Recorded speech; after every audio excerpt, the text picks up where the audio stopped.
Great, thanks so much. Good morning to everyone. And I'll start by acknowledging that we are today gathered on the traditional territory of the Coast Salish people. I want to acknowledge the Musqueam, Squamish, and Tsleil-Waututh nations. I'd like to thank Mayor Ken Sims, who's here with me today, Tom Davidoff, as well as Jill Atke for joining today's announcement. We know people all over the country and across the world are coming to BC in record numbers.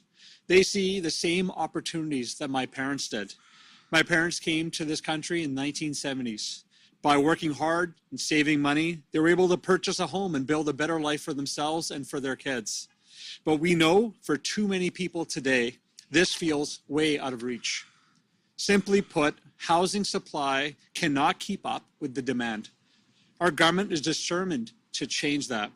We're taking action with our partners to cut red tape and get homes built faster for people. Last November, we introduced the Housing Supply Act, historic new legislation to help deliver more homes for British Columbians faster. This provides government with the authority to set housing targets in municipalities with the greatest needs, with the highest projected growth. Our aim is to make it easier for municipalities to approve projects quickly, and encourages them to address local barriers to construction, including updating zoning laws, streamlining local development approval processes. But today I'm pleased to announce that the first 10 municipalities that have been selected for the housing targets. The municipalities are the District of West Vancouver, Abbotsford, Delta, Kamloops, the District of North Vancouver, the District of Oak Bay, Port Moody, the District of Saanich, Vancouver, and Victoria. While housing affordability is a challenge in communities across British Columbia, we selected these municipalities on an objective, thorough, and measured process that factored in housing availability, affordability, and unrealized potential in delivering more homes for people. And now that the first 10 municipalities have been selected, we are eager to get to work. I've already spoken to the community selected, and ministry staff will be getting to work right away with the municipalities to set targets. Final targets for each community will be released later this summer. We are also taking steps to reduce some of the impediments that may be in the way for governments to get this type of housing built. The $1 billion infrastructure fund to communities that was announced earlier this year, the development of new digital permitting processes, and our work to speed up provincial permitting. We will continue to work alongside our partners to help speed up and improve local and provincial processes so that homes can be built and quickly and on schedule. Today, we're taking another important step on the path to achieving our goal for achieving more housing where it's needed most, and providing a diversity of housing options so that people can stay in their communities as their housing needs evolve. Which is why we've, again, taken bold action through our recently released Homes for People strategy. The municipalities, as our partners, I'm very confident that we'll be able to deliver the housing that we need for British Columbians. I want to thank you all for being here today, and I want to acknowledge one of the leaders in this space and someone who has been a great partner to build housing and someone who is now has a community that is on the list. And so I want to invite up to the stage Mayor Ken Sim. Thanks, Mayor. Appreciate it. Yeah, cheers. All right, and I do apologize. I have a bit of a raspy voice here today, so if you can't hear me, please put up your hand. So, Minister, thank you very much for having us here today. And I do want to acknowledge as well that we are holding today's press conference on the unceded territories of the Musqueam, the Squamish, and the Tsleil-Waututh First Nations. And I do want to thank them for their generosity and their hospitality and the love and the care that they show the land that we get to live, work, and play on. And I would highly encourage everyone to unlearn, the stories, the lies that we've been exposed to over our lives, and learn the true history of what's happened on these lands. And that will go a long way towards true reconciliation and a path forward. Now, like I said, raspy voice here. I do want to thank both Minister Kahlon and the province for their ongoing commitment on this file. It's great to see the provincial government taking an increased leadership role in ensuring the delivery of more housing across BC. And let's be clear about something. The housing challenges that we see here today cannot be solved in any one municipality alone, including Vancouver. These challenges impact our region and province as a whole. And the reality is we need to build more housing faster. We need more social housing, more supportive housing, more rental housing, more affordable home ownership. Basically, we need more of everything. And it's incredibly important that we all rise to this occasion, all municipalities. We realize that the city of Vancouver historically has not met the need of increased demand for housing.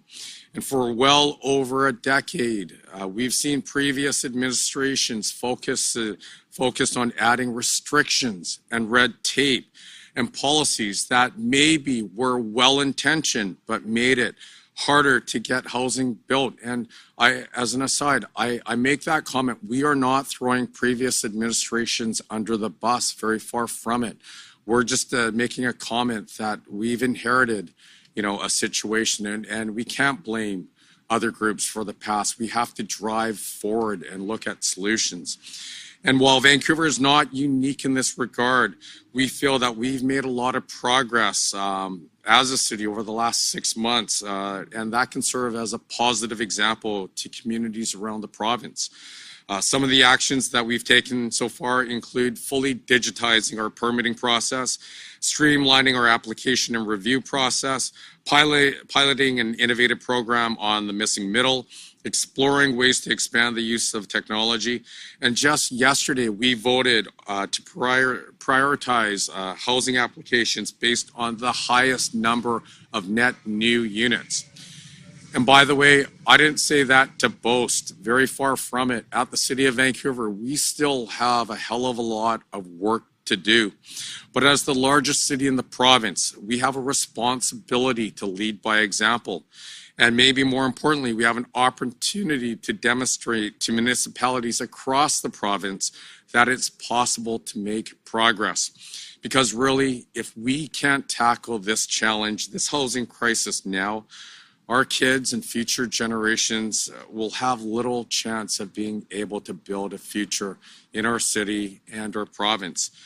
So I do want to thank the minister, and we're looking forward to working together with the province and all stakeholders in seeing the positive improvements of this announcement. And with that, I'd like to introduce a good friend, Tom Davidoff from the Sauder School of Business. Thank you. Thanks, Ken. And Ravi and Jill. So I'm happy to be here because I'm just so enthusiastic about the process that led to the list that Minister Kahlon read out. First of all, the Housing Supply Act is fantastic because it recognizes that mayors like Ken Sim, who are enthusiastic and capable and interested in producing housing, can use help from the province. There's economies of scale that they can take advantage of with this assistance. And then the other side of it, of course, is every decision every municipality makes on housing doesn't just affect the locality, but it also affects the province because we need affordable housing everywhere. And so it doesn't make sense to have land use just fully delegated out to municipalities. So this assistance to municipalities to help the province is quite important.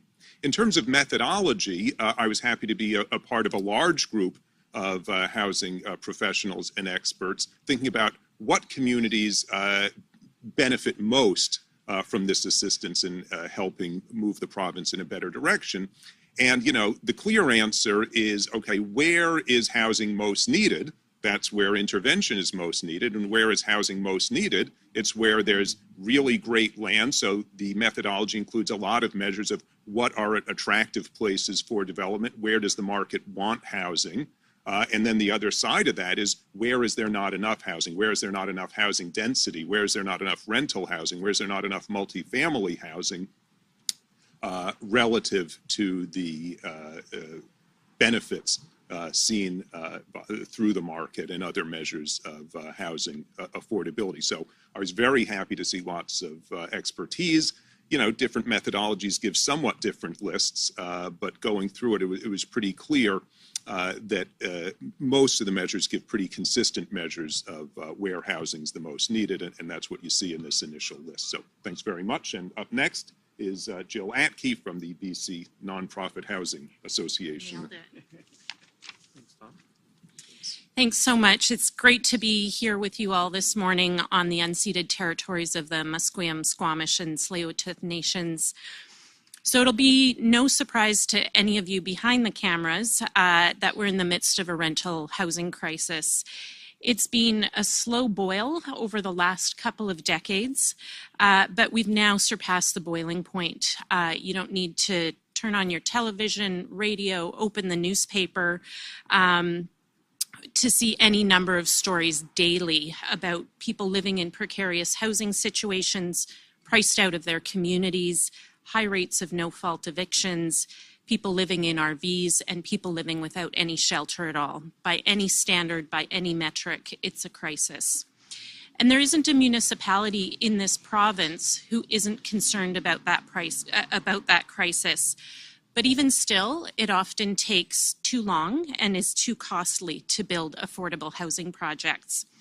When nonprofit and co-op homes come forward through the approvals process, they're subject to three conditions: time, cost, and certainty of approval. Projects take too long, the rezoning process is expensive, and in too many cases, approval is far from certain. And we don't know at the end of the day whether the $1 million already spent on getting to a rezoning will be sunk after the public hearing. If the project is approved, all of those costs get added to the rent as people move into their new homes. By establishing targets in these first 10 high-impact, high-need communities, we anticipate that these barriers will be reduced. And that's because those targets and the targets that'll come forward later this summer will not just consider total supply, but affordable supply. Creating the right conditions for nonprofit and co-op housing in these communities will allow municipalities to send a signal to provincial and federal governments that we're ready for your investment and we can act on it quickly. And that's going to be welcome news to everyone who's struggling to find an affordable home now in today's market and the generations that come after them. Thanks so much, and I'm going to turn it back to Minister Kahlon for questions. Thank you. Just a reminder to reporters on the phone again, please press *1 to enter the queue. You are limited to one question and one follow-up. Please also remember to take your phone off mute. You are not audible until your name is called. We are going to start with reporters on site. Mira Baines, CBC. Hi, Minister, thank you for taking my question. What if cities don't meet these targets and they fail to come up with a plan that's satisfactory to the province in about 6 months' time? What happens then? Yeah, the timelines that we expect for the work is within the next 2 weeks, staff will be meeting with staff from the communities that have been selected. There'll be a 30-day window for the local government to assess the targets that we're thinking about putting in place for their community and provide feedback. We'll make then the targets public. And our goal is to do progress updates every 6 months. After 6 months, we want to see if progress is being made, if work is happening in good faith, and I expect that to be the case with most communities that we work with. Mayor Sim is an example who's keen to get to work to build the housing that his community needs, but as was highlighted, we need all communities to be participating in that work, and I expect most communities will be cooperating fully with this. For those communities that are having challenges after 6 months, we have the ability to bring in an independent advisor that will help find where the barriers may be and help them make progress. And if we find that that progress isn't being made, then we have the ability as a province to step in and make the decisions we believe are necessary to ensure affordable housing in communities. Okay. Mira, do you have a follow-up? Sorry. Yes, I do. Sorry. This is for Tom Davidoff. If we could get you at the mic, yeah. There are some critics that say that this plan with these housing targets may not come to fruition for 5 years. I'm just wondering, in your estimation, when do you think that we could see some of these housing targets really affecting what we're seeing in cities like Vancouver, Victoria, et cetera? I think we'll start to see policy action quite quickly.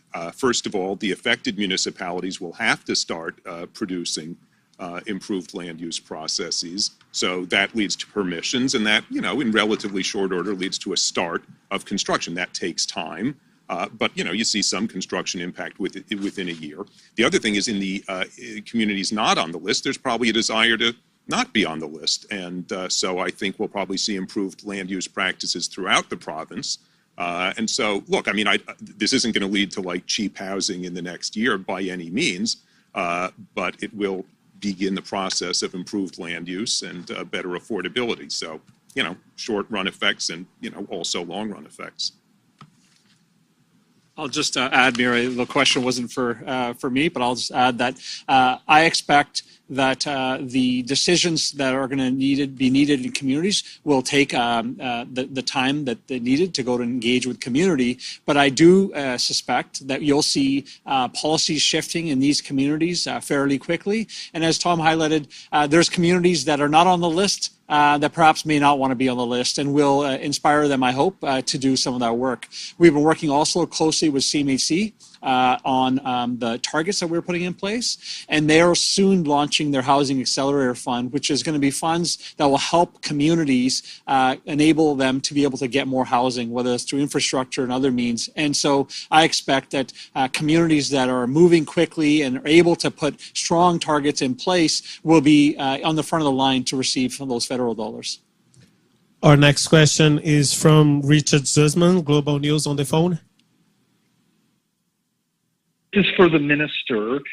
Is there a naughty and nice part of this list that some of these municipalities are already doing the work that you would like to see while others are resistant? And if so, who on this list are you most concerned about getting to that point that you need them at to build housing and put in policies conducive to density? Well, these communities are not chosen by throwing darts at a map on a wall. As Tom highlighted, we've been using a lot of detailed data to help inform us which communities need to be there. Now, in 7 months, we may find communities that are on a naughty list, but right now, what we have is 10 communities that we know need to put a little bit more focus on building housing, and we're going to support them in that effort. Richard, did you have a follow-up? Yeah, this is both for the minister and Mayor Sim. Vancouver historically, and the mayor, you mentioned this, in the past had some significant challenges with approving housing and building housing, and things got tied up. Speak to that record that Vancouver has, and how quickly can the perception change, and this is for both of you, that Vancouver is indeed engaged citywide in a commitment to density and meeting these targets in terms of the housing needs. Yeah, I'll let the mayor speak to Vancouver. I'll just speak about the province overall. And I'll just say that we are in a situation where young people right now can't find homes, can't afford to buy a home. And we have the risk of losing young people to other provinces. And that's just is unacceptable to me. It's unacceptable to my colleagues. It's unacceptable to the premier. And so what we'll be seeing and what we're encouraging local governments to do is do the community planning early. Have the community engage on what they would like to see in their community, how they would like to see it in their community, make a decision, and then let's not relitigate decisions once they've been made. Then when a project comes forward and it fits within the community plan, let's get on with building it. And that's something that I've been urging our local government partners, something that certainly with the 10 communities that have been chosen here, that's what we'll be doing, pushing them to get their community plans in place, and then depoliticizing the decision making. Once a project fits within the community plan, it should not have to go back to council. It should not have to be relitigated. The staff should be able to make decisions so that we can get this critical housing built.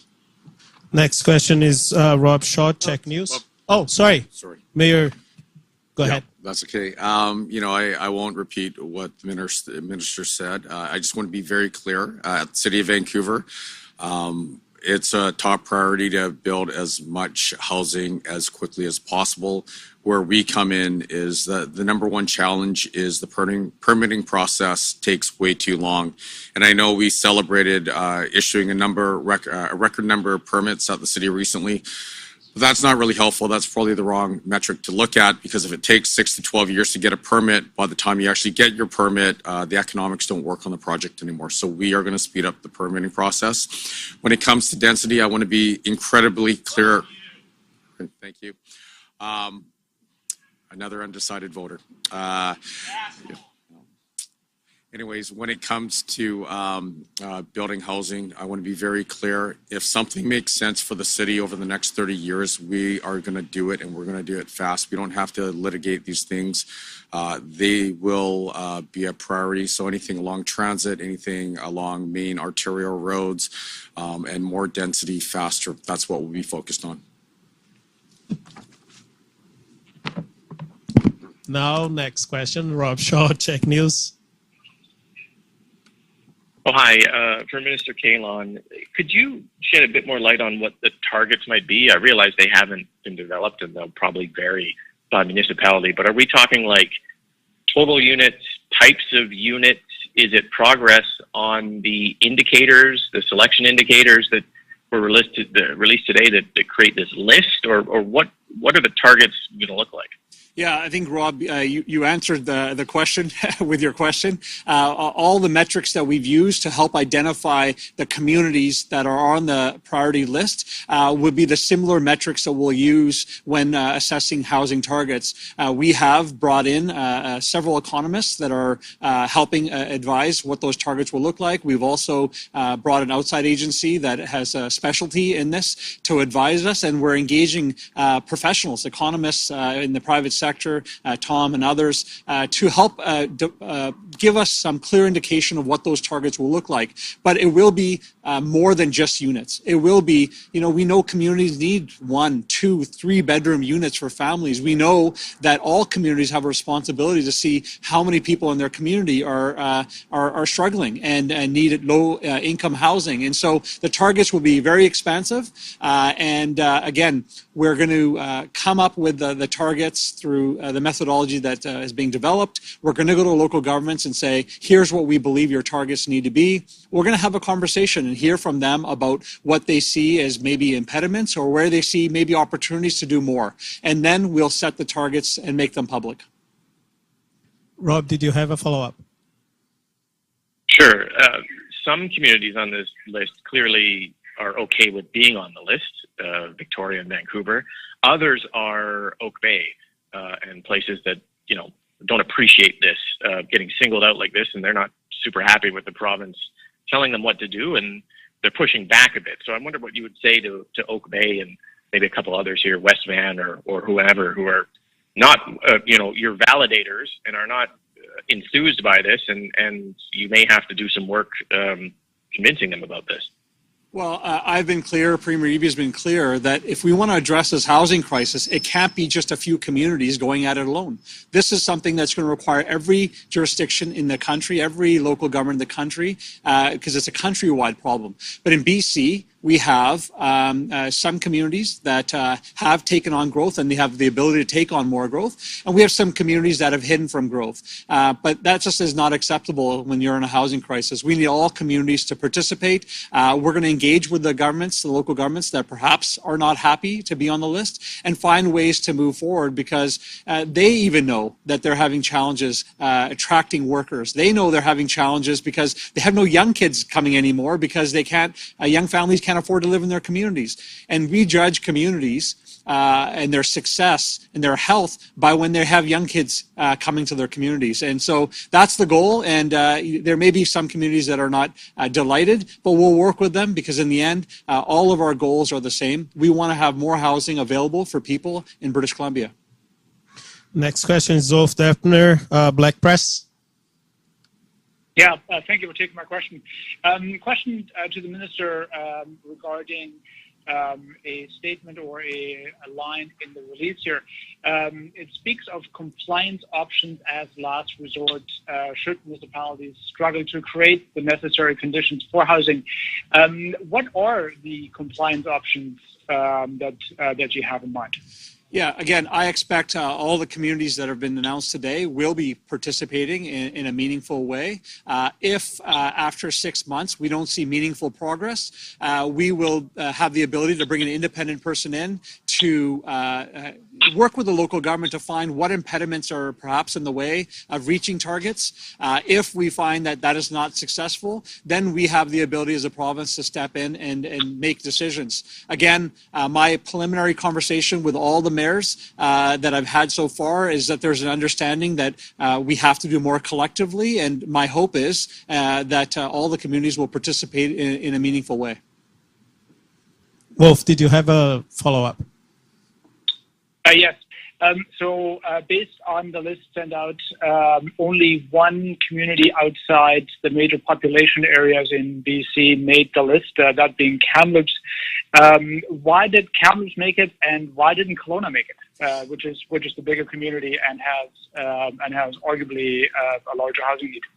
Again, I didn't pick communities randomly. The models actually projected that this is a community in the interior that needs additional housing, that there's some serious challenges there. It does not preclude Kelowna from being on the list in the future, but I would say that we follow the research, we follow the data, and the data says that Kamloops should be on the first 10 communities, and that's how we've got here. Next question is Katie De Rosa, Vancouver Sun. Minister, when you were talking to the municipalities, were there any mayors who pushed back or who said explicitly that they were not happy to be on the list? And does this signal an overarching trend of the province taking away land use decisions from municipalities in order to get housing approved? Well, I won't comment on the conversations I had with individual mayors, but I can say that what we're doing here is saying, here's the targets we need you to reach, and go and figure out within your community how you believe that we can reach those targets. So this is actually not taking away decision-making from them. It's merely saying that we have a housing crisis. Here's how we can help achieve levels of affordability in communities, and leaving it to communities to go and have that conversation with their constituents so that we can get forward and build the housing we need. And so, I think that this is a positive step and allows local government to have the important conversation about where they would like the housing and how they're going to build the right type of housing that will have the ability for young families in particular to be able to find homes there. Katie, did you have a follow-up? Yes, and further to what Jill Aki was talking about, how can you guarantee that the new housing supply will actually be affordable and not luxury townhomes or luxury condominiums?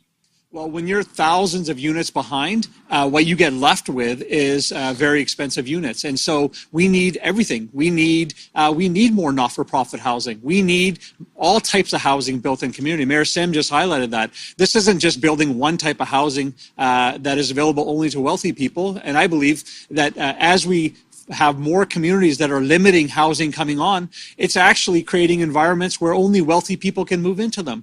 Our communities are changing, if you try to stop the structures from changing, all you're doing is stopping the ability for young families to buy into them, because the limited supply means only those that have the deepest pockets can buy into your communities. That is not healthy. That's not healthy for society. And so we need all types of housing. The housing that Jill talked about is vitally important. That's why our targets reflect the need for the entire matrix of housing that needs to be in place. And I think that's why Jill is here today. Comment? Okay. Next question is Mary Brooke, Island Social Trends. Hello, Minister Kahlon.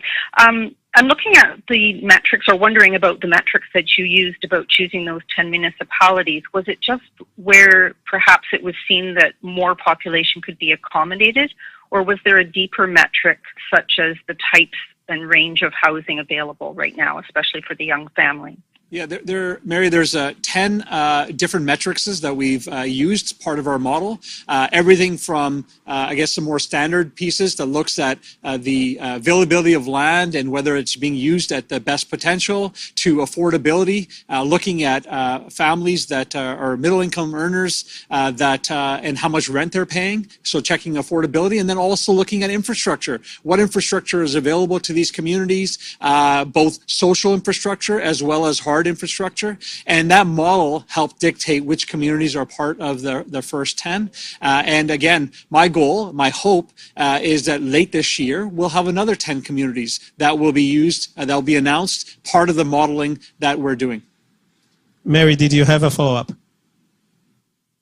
Yeah, I saw in the release about that second set of 10 coming later this year, and I'm just wondering if that 10 will be another unique 10 communities, or will you find perhaps in this first batch that some communities are just not able to fulfill and that there'll sort of be a replacement for those? Well, we can't afford for communities not to meet their targets.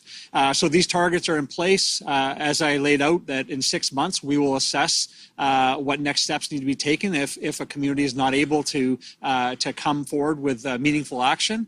But that being said, the next 10 will be used. We'll use the same modeling that we have now, and we'll announce the next 10 later this year, and then we'll announce another 10 the year after. And my goal, again, is to ensure that we're meeting the needs of our population, our growing population. And as has been highlighted many times, it doesn't mean just these 10 communities are responsible. It means everyone is responsible. We're starting with these 10. We'll be moving to another 10 later this year, and then another 10 after that, and we'll continue to do that work until we've got levels of affordability in the province. Our last question is going to be on site from Mike Howell, Glacier Media. Yeah, question for the Minister. I'm wondering why Vancouver's on the list, and the reason I asked that is because you've talked about the metrics used here. And over the last, I don't know, maybe the mayor can help me with this, but in the last couple of months, there was a housing update to City Council. And I heard city councilors and staff say, quote unquote, we're punching well above our weight in terms of delivering housing when you compare to the Lower Mainland. And the data clearly shows that. So I'm wondering why they're on the list, and why didn't you put somebody else in advance? Yeah, again, not using a dartboard on a map. This is data informed. I can't comment on what staff said to council. I can say that that first, Vancouver is not the only community in Metro Vancouver. As you can see the list, there's a lot of communities from Metro Vancouver that are on the list. We have two groupings. Grouping one is communities that are 80,000 and above. And you'll see there's 7 communities that are 80,000 and above in this list. And then we have 3 communities that are in the 10 to 80,000 category. And it was important for us to ensure that we use the modeling to help direct which communities are on the list, but at the same time, it not be just larger communities that are doing the important work of getting the housing built, that all communities have a responsibility to be part of it. And that reflects the names that we have here. Mike, did you have a follow-up? Yeah, related to this. You're well aware of the Kitsilano housing project that was approved by the previous council, and then there was some legal action started by the Kits Coalition, and then the government stepped in and said it's going to go ahead. Do you anticipate doing this more if there are councils who are approving development, and then you have a neighborhood group push back? Are you just going to override that and forget about the legal process here? Certainly not. I don't. No one wants to use this type of means of tools to get housing built. But when you have a decision made, we can't continue to relitigate these decisions. We're in a housing crisis. We have people living on encampments. We have people sleeping in parks, and we need housing built. And if we can get housing built that accommodates these individuals to get them the supports they need so that they can get back on their feet, and we have a decision to approve it already, we can't go back. It's just the delays are just making the problem worse. And so, yes, we've used that the tools we have in that case, and certainly hoping that we don't have to use that again. Okay, that's all the questions we have for today. This concludes today's event. Thank you for joining us, and I will hand over to Herman, our photographer, for a group shot.